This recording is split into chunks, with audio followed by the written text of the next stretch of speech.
So this is Michelle Teberge, and I'm here to show you how to do pouring medium like a resin coat on top of a painting. So what I want to show you is what that looks like. So if you want to come in here and look at one of these. So resin, there's the two-part epoxy resin, and you can probably find videos here on YouTube of people teaching how to use it. I love the look of it. I think it's gorgeous, and I just am not able to use any toxic materials, and neither do I want to in my studio practice. So I'm always trying to find a way to get the look non-toxically.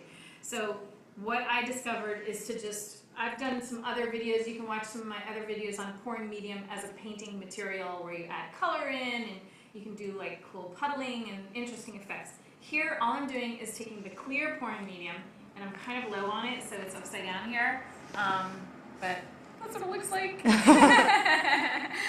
And so it's clear. I mean, it comes out kind of milky, but it dries clear, as you can see here. So what I'm going to do is I'm going to put it on top of one of these. And these, I do multiple coats because I make it really, really thick. One coat might be sufficient for you. It just depends on the look you want and the feel that you want in them, you know. So that's totally up to you how many coats you put on. One can be plenty. One is going to be, you know, like a millimeter and a half thick, 2 millimeters thick. Anyway, so first let me just show you how I tape the edges so that at the end I can kind of pull the tape off and, okay, I'm not going to pull this all the way off because I'm not finished pouring, but it actually just pulls right up and then it breaks right here magically, and then you can just have a clean edge if that's your desire. If not, I kind of did this, and these are like really funny. They look like little icicles and they stand up like that, and that could be a cool part of your project too. They're quite hard and sturdy, so that could be something that you do with it on purpose. So I'm going to take my blue painter's tape, and I like the blue tape because it does lift off really well. And I'm going to put it around the edge here, right where I want it to go, and then burnish it. You know, really rub it in so that you, so that you can make sure none of the pouring medium goes underneath, and I just need another little bit. So.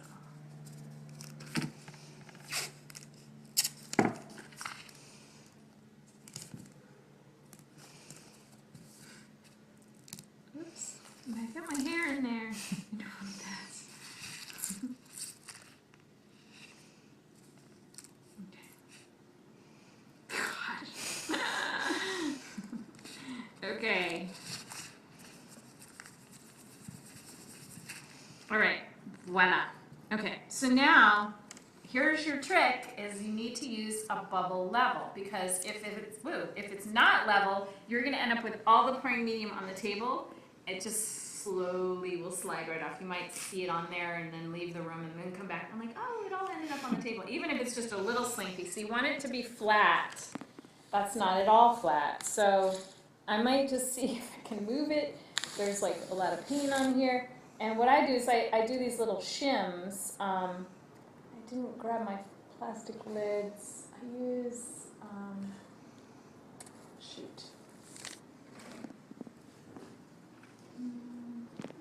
Look at a plastic lid. Here's one. Okay.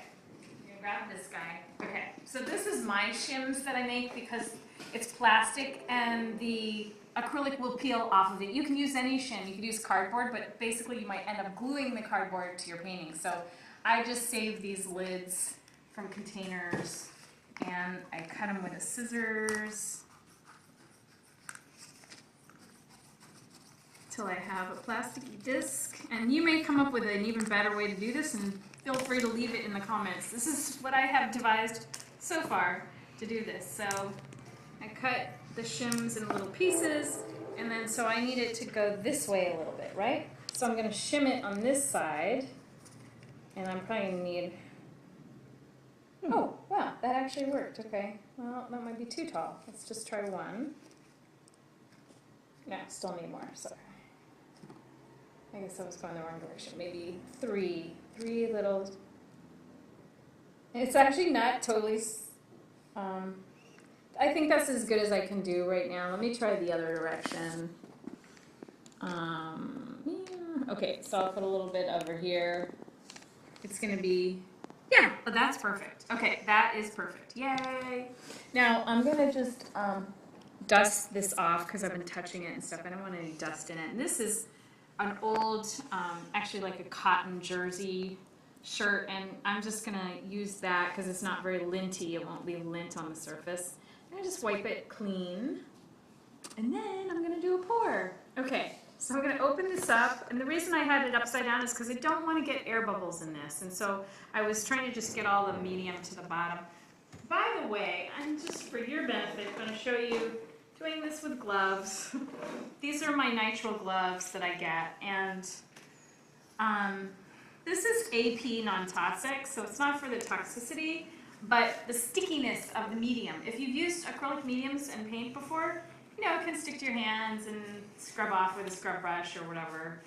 But this is even stickier, and I feel like I have to soak in a bathtub sometimes to get this off of my hands, so I'm not going to be soaking in a bathtub. Did you say you wanted to do that one with the blue? I'm not going to do it on this one Okay. now, because I don't want to change the white marks. Got it. So that's just some extra. So I'm going to just start pouring in the middle, and then I go out to the edges. And you want to put enough on here so that it'll run over the edge. So I'm just dribbling it around. I'm going to stop for a second just so you can watch how it's spreading. It spreads on its own. So it finds its own level, basically. And you can't make a thicker coat. The only way to make a thicker coat is to put another layer on. That's why I do multiple layers. So I'll keep putting this on, filling in. And you end up, you know, wasting some, so to speak. But that seems to be the same thing when you use the epoxy resin. They let it run over the side. So just be prepared for that. There will be some on the table. And what I sometimes do, because I don't like wasting stuff, is I take like a little palette knife or a spoon, which I don't have here, and I like scoop it up and put it, you know, fill in any missed areas. Let me see if I can just grab, yeah, I use this palette knife, okay? So I'll show you my little trick here so that I don't waste any. I just scoop it up and then fill in the edges. Like I didn't get quite enough on these edges to make it clean, so I'll just recycle it here and kind of fill in. Sometimes if I'm doing more than one, then I'll scoop this up and use it on the next one. Try and do the pour all at once though, because it starts to set up pretty quickly, and then if you don't get it all in one, you'll end up with like a bumpy raised area like this. I don't know if you can see here, see that little raised area? That's where it didn't go all the way to the edge. In here it didn't fill in. Now again, that can be part of the painting technique. So maybe if you tinted this a different color, you could do some very interesting things with that. That's not what I'm trying to do today. I just want a smooth, completely clear coat. So I don't want that to happen, but just be conscious of the only way to make that not happen is to pour it all at one time and let it run over the edge. And then when it's dry, you'll end up with something beautiful and clear and high gloss like that, pretty hard surface. And it's a really beautiful coat for the top of a painting.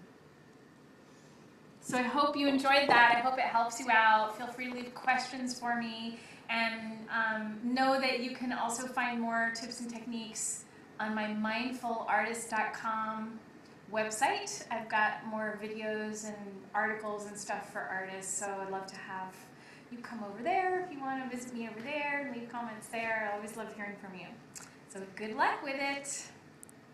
Okay, so this is Michelle Théberge, and I'm here to show you how to do pouring medium like a resin coat on top of a painting. So what I want to show you is what that looks like. So if you want to come in here and look at one of these. So resin, there's the two-part epoxy resin, and you can probably find videos here on YouTube of people teaching how to use it. I love the look of it. I think it's gorgeous, and I just am not able to use any toxic materials, and neither do I want to in my studio practice. So I'm always trying to find a way to get the look non-toxically. So what I discovered is to just I've done some other videos. You can watch some of my other videos on pouring medium as a painting material where you add color in and you can do like cool puddling and interesting effects. Here, all I'm doing is taking the clear pouring medium and I'm kind of low on it, so it's upside down here.